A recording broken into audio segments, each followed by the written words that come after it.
they look at me differently because I'm not Japanese, and then I would speak it, and then there'd be a second level of surprise. I would get, oh, I spoke to you on the phone. I didn't realize you weren't Japanese. Like I was there for 10 years, and I really did want to stay there for forever, but it just got to be so draining.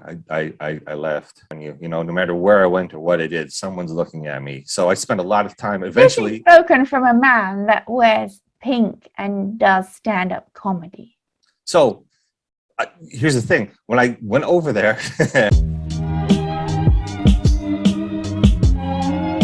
Hello and welcome to Cosmic Chats. Today we have a fabulous guest, Georgie Valko, who is a stand-up comedian now in Los Angeles, but we're going to get kind of deep. He's going to share about how he had a very philosophical point of view, even as a child, and he moved to Japan for 10 years and was very aware of what he was perceived as only by his looks, and then how he was judged when he moved back to America and Los Angeles, of all places.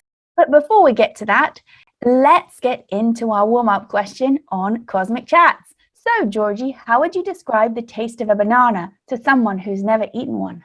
Oh my goodness, that is the craziest question I've ever heard in my life. It's a sweet, soft flavor. That's how the taste of a banana, right? Like ice cream? Like it's a gentle flavor. It's a gentle sweetness. That's actually kind of like, I don't know, caressing. It's very like warming. Like the taste of a banana, it makes you feel like safe, if that makes sense. Oh, are you a banana lover? Who doesn't like bananas? You'd be surprised. Really? Yes, I should do a semi-playlist of those who do not care for bananas. That's crazy. Like my favorite thing ever is a banana split. Like you combine bananas and chocolate, vanilla ice cream, and I'll just eat that all day. I will die on that. You might do. You'll probably lose a leg or so, maybe a toe. What a tasty way to go, I don't mind. So looking back on your childhood, do you remember when you had your first existential life crisis? I can't pinpoint the age, but I remember being in the back of my mom's car driving around for some kind of errands. And even though you can't pinpoint it, sort of like vaguely. Yeah, this is elementary school. This is like kindergarten, first grade, something like that.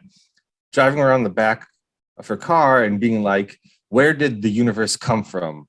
What was before God? Why am I here? What happens afterward? And like being really little philosopher, you. Yeah. I still don't have the answer. 40 years later, I'm still like, I don't know what did happen. But I thought it was 42. 42? Oh, the answer? Oh, wow, really? That's pretty. Yeah, that's if somebody likes, yes, you got it. I was wondering whether we were going to connect Hitchhiker's Guide to the Galaxy. For those of you who don't know, the real thing is it's the question, which is the what we're trying to find, because we have the answer. Oh, very well done. Ooh. So did you then have anything else that came to you while you were sort of in a car or revolving? Revolving. If I'm revolving, I'm normally trying not to throw up. I feel like I get really terribly dizzy. So, well, you said you were in the car and you were like moving, and you remember the movement and it happening. Right. I think it was. I get sleepy in cars and in buses, so I think it was part of like being in a relaxed state and having lots of time with my mom driving to one errand or a doctor's appointment and back, and just I'll assume your age, but when we were young, it wasn't like DVD players in the car. There wasn't, handheld video games. It was like maybe you had a book, maybe you brought like a little toy with you into the car, but it was just you. And if you were lucky enough, your mom put on some music you liked, and that was it in the car, right? So you got nothing to do but think. So my mind started to think about all these things. So what you're getting at is absolutely true. So the state of the mind, obviously, for those people who have children know that when they're very young, you put them in the car and you drive and they can go to sleep. That movement is very, very familiar and comforting, very similar to being in the womb. But also, if there is that slight gentle movement and you're there looking out the window, what happens is the mind goes to a different place. Right. And it's not quite daydreaming, but it's not quite the I guess the fourth state of consciousness. You're almost transcending where you are, really, but you're going into a space where you're allowing the mind to wander and maybe process thoughts and emotions.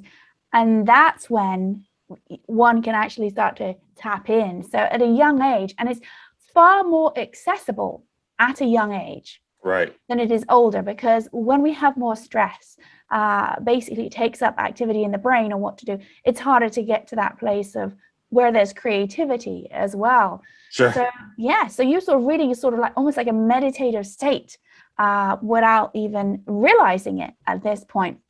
And if that seems like incredibly easy for anyone, I want you to know that. And if you're new, that Aware Meditation Inc., we teach a meditation practice in person with trained teachers that is very similar to that.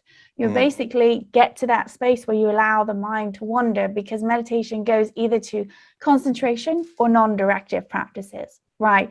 And so if you're curious and want to know more about it, you can check out the ebook, Vedic Meditation Stories. It's free if you have Amazon Unlimited Kindle. You can get it, and it's the only publication globally that has true stories for individuals who learn the practice, who never thought they would, and how things changed, and nothing is edited. And why? Because I'm lazy? No, it's because I wanted their true voice to come through, so you can feel the person's heart and you can feel their genuine voice and how different people are.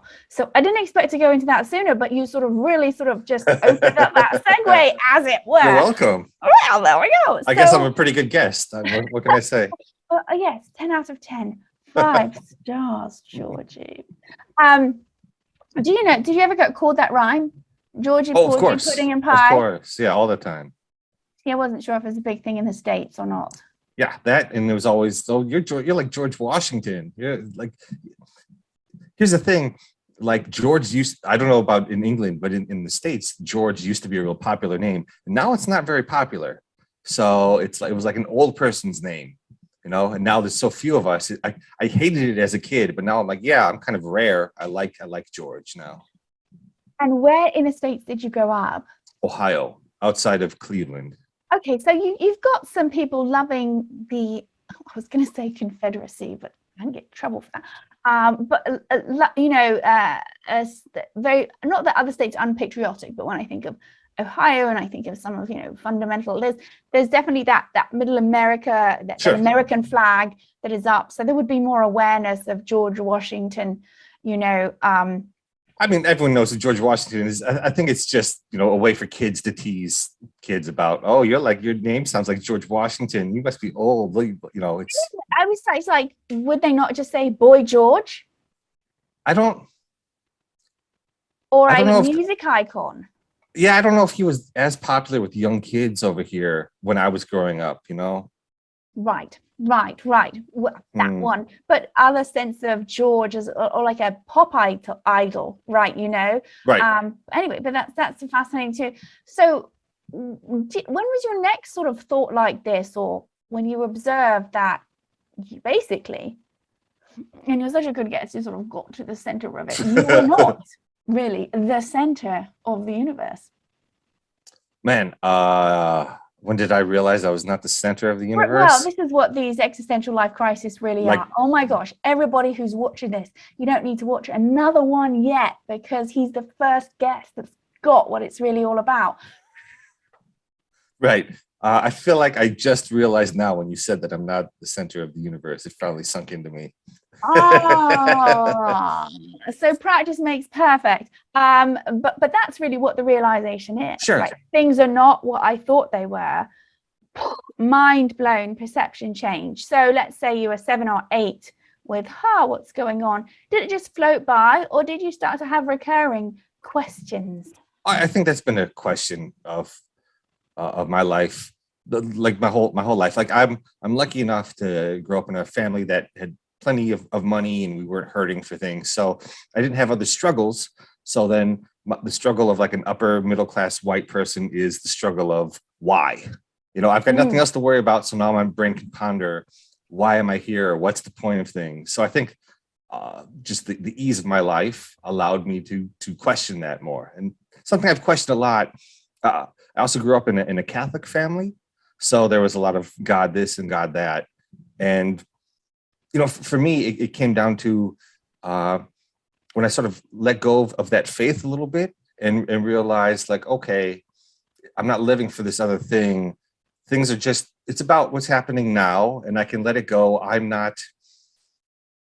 can let things go and go with the flow. And I think that really helped me to be more calm with things, if that makes sense. I think also because you get old enough and your hormones drop and you're able to just like relax and chill and accept the universe. So I think it was the combination of, at least for me, getting older and then sort of letting go of these past religious views that really helped me to realize you're a part of everything, and it's better if you don't have this pressure on you, to just be a part of something and not be the center. There's so much that you have said that I want to go over. The first thing being is, it would seem on the outside that yes, that you had so much that naturally that's why you were thinking about why.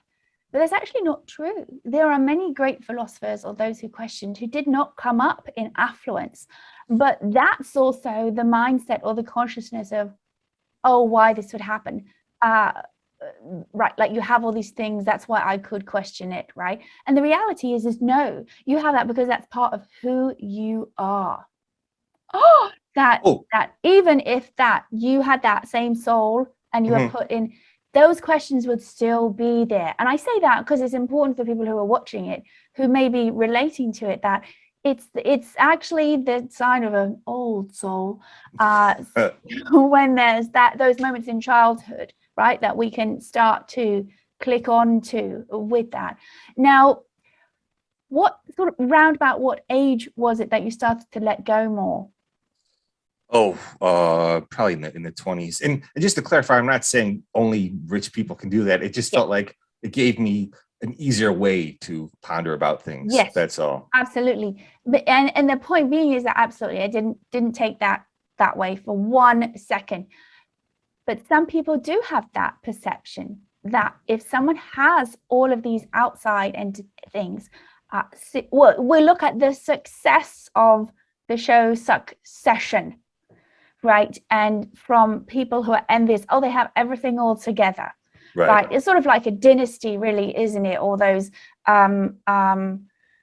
Dallas and all those sort of soaps that were all glamorous, right? They're all crazy, insane, and have all the same human problems. You've just got money with it now, right? Yeah. To a degree that it sort of then can be entertaining. And when those shows were very popular, there wasn't the dramatic divide that there is now financially. There was then a middle class, right? So there was more people to watch it and then laugh at those people, right? Whereas now it's become so spread out. It's those and it's not, that's not entertaining in itself. Looking at pretty people do that really, unless they get theirs. They're almost like pantomime. As it were, like pantomime stuff, as it were. And so that would be right, like your mid-20s, you were saying, and was there a igniting event that you were like, you know what, I'm just going to let this go. It's too much work. I think there was a lot of buildup, a lot of stress I put on myself that sort of broke the dam.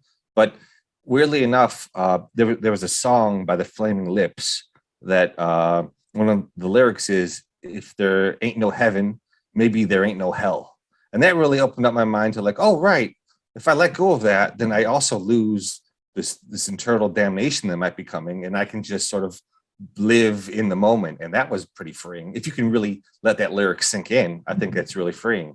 So that definitely was there from your upbringing, that there was this pressure of you have to behave well, or I mean, you have to be the Christian. Like there's at least for Catholics, a lot of pressure that someone's watching, you're bad, someone's watching, you should feel bad about yourself. And this person knows how bad you are, so you better show him you feel bad, otherwise you're doing it wrong. That's what I lived with anyway. I would say most recovering Catholics would agree with you. I would say those who I know who are of the faith and love it and have chosen to it don't see it as that way. But it is it's a systemic challenge within Catholicism of believing that ideology and then being absolved. And that's not really what I would envision unconditional love to be, which is what Jesus was talking about. Yeah. Right. Yeah. So, I mean, you can, what I try to let go of is like the whole system of it. You know what I mean? I'm not saying I don't believe there is no God or Jesus. It's just like the system was built by people to control people and, work with kings throughout and control populations. So there's so much buildup to it. I'll just let all that go and I'll just not worry about it so much. And it permeated and changed your outlook on life. Of course, yeah. And then what following events occurred as a result of you having this different change in consciousness? I don't know if I've had a lot of free time on Sundays. I'll say that. You got to sleep in. Yeah, I got to sleep in, which is it's good for your spirit, right? Sleep is healthy. So in a way, I was taking care of myself spiritually by ignoring my spirit. No, I think you were listening to your spirit. Right. Yeah, I don't know. It's hard to really chart major changes in that way. At the same time that I was letting go of this, I was living abroad in Japan. So I had other concerns about career and language concerns and life goals. So I really just sort of focused more on that. What were your assumptions when people would see you in Japan that you didn't know about yourself beforehand that were made? I'm not sure I understand the question. So you show up in Japan and you're dealing with language. Did you find that people treated you in a certain way that you didn't necessarily expect? Yeah, well, yes. Number one, growing up white in Ohio, like 99% of us are white people. So I'm just a regular dude. But over there, I'm very much an outlier, right? Japan is like 98.9% Japanese. And the other 1.2% is, others. And so I always stood out. And even, I don't want to brag, but I got very good at Japanese. There are tests that are run by the government to declare your level. And I got officially fluent in Japanese as the Japanese government considers it. Like I passed this certain test. So I got good at Japanese and I got really good at speaking it. So I could maneuver around and I felt like, hey, I'm just one of the people, but I always got stares. I always got looked at different. I always oh, wow. Did they look at you differently when you spoke so well? They look at me differently because I'm not Japanese. And then I would speak it. And then there'd be a second level of surprise, like, oh my God, you speak Japanese pretty good. And, which was a compliment, but also was sort of off-putting sometimes. I would get, oh, I spoke to you on the phone. I didn't realize you weren't Japanese. And I'd be like, oh, okay. Like it's a very so now it's twice the price. Yeah. So, and that can wear on your mind a lot. Like I was there for 10 years and I really did want to stay there for forever, but it just got to be so draining. I left. Wow. And what was it that got draining? You feeling you weren't seen or the prejudice towards you? Yeah, it's just being on display all the time. It was just very draining on you, no matter where I went or what I did, someone's looking at me. So I spent a lot of time eventually. Spoken from a man that wears pink and does stand-up comedy. So here's the thing. When I went over there, I didn't have the same sense of style, but I thought like, okay, if you're going to stare at me, I'm going to wear whatever I want because you're going to stare at me regardless. So screw it. I'm going to wear pink. I'm going to wear bright colors. If you notice, most guys don't wear this. Like I'll wear blue and black and brown and maybe like a little bit of red. Yeah, but that's it. Otherwise, you might be gay, So I thought, okay, I will wear whatever I want to wear because you're going to stare at me. And I came back here and I'm like, no one's going to stare at me now because I'm just back in the States. I'm just going to keep wearing what I want to wear because who cares? So it actually freed you up from a constraint you didn't even really know that you had in the States, and you just continued wearing. Yeah, it's sort of meant, I mean, there are, the time I spent in India or, you know, in Thailand, the colors are much brighter. And if you're used to it, like, people make comments, and any of you who are recipients of my news blast will know. And if you're not, sign up below. There's always bright colors in it. And it wasn't until someone said, oh yes, Paula's e-blast, very bright. Didn't know. I just looked at something and thought, oh, that's a pretty color. I like colors. And which is very interesting because nothing to do with you, but I'm going to share the story. Please do. When my mum passed, and before she knew she was dying, it wasn't a sudden thing. She said, whatever you do, please don't make him put this picture up at my service. He always likes this one picture. It doesn't have any bright colors. And what's ironic was I knew the picture she wanted. I was trying to find it. And he was trying desperately to take the picture out of the to then put another picture in. Right. And he couldn't do it. It was stuck like glue. Right. Right. And I was like laughing internally, like, that's my mom. Right. She's like, listen, you are not going to put up, because that was the picture. He was like, I like this picture of her. Right. Mm-hmm. He was doing the exact thing. She's like, he's going to do this.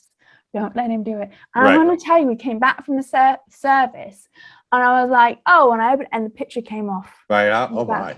Very easily. And I was like, so her shirt was it was a very nice bright orange, a bright, even though it was burnt orange, but a bright color, and it sort of brought out her brightness. Right. And so there we go with bright colors. And I guess no, it is November. It's not my mum's birthday yet, but it's close to it. So maybe that's why she's saying, so bright colors. So you came out to Los Angeles from Japan directly. Right. And how did you adjust to the culture shock? Was it Ohio, Japan, Los Angeles? Yeah, exactly. Yeah. And so that's another shift. Yeah. It is a shift. My parents moved from Ohio to Arizona. So I was there for like a few summers, then Japan, and I would come back and visit Arizona when I came back. And then I came to LA for work. I found a job, luckily enough, and that's why I came here. And it is like slightly different. I vividly remember flying in. I've never been to LA before. And my dad has flown in as well to help me get set up. And he picks me up at the airport, and we're driving from the airport, and I'm waiting for, like, I was living in Tokyo. I'm waiting for big buildings and like all this kind of stuff. And it's just like one strip mall, and then another strip mall, and then like nothing, and then really bad area. I'm like, where is LA? He's like, this is LA. This does not feel like a big city. This is like a giant suburb. There's no center part, apart from if you go to East LA, we have old LA. And there's like that little street. Exactly. Yeah. Like parts of LA look like parts of Ohio. You know what I mean? It's very little difference. So it's a very suburban city. Right. Exactly. And it has, as you know, subcultures within that. Oh, of course. And LA is way more diverse than Ohio is, at least the part I grew up in. But it, like, environmentally speaking, visually, a lot of it looks similar, you know. So that was a surprise. And what else did you find was different did you work where you used your Japanese? Initially, when I came to LA, I did. I worked at a Japanese company here, which I would not recommend to anyone. What really struck me was the few differences between people everywhere now. Everything feels the same to me now, overall. So the people here, I don't feel that much different than the people in Japan or the people who were in Ohio. I see it just all blends together to me more than I see the differences. So there wasn't a whole lot of culture shock when I came here, other than because I like big buildings. I thought, all right, LA, it's going to be just like Tokyo, but just like everyone speaks English, and it's nothing like Tokyo visually at all, you know. And so there was the geographic element of it that took you through a wobbly. What about the actual culture in Los Angeles? Did you see any prejudices? for yourself? Like against me, or like Against or for? I think it's easier for me to be here. I think there's less stress on me daily. What I mean, like I can go basically wherever I want. No one really looks at me weirdly. No one thinks I'm up to anything bad. I could. It's easy to go. Go into a bank. It's easy to apply for a loan. It's easier to do so many things that I couldn't do when I was in Japan. But in the same way, as a comedian, it's like, oh, I'm a white guy. There's a million of us. If you want to stand out, you've got to be something unique and different and special. So there's a little more pressure that way to be like, really show why I should be watched. So there is something in the creative part of my life that has some more pressure on it. And what is that pressure? Oh, just not to be the regular white guy. Because do you find that go ahead? Well, I mean, I don't feel like I'm a regular white guy. Like I've got a lot of other experiences, but I think it is like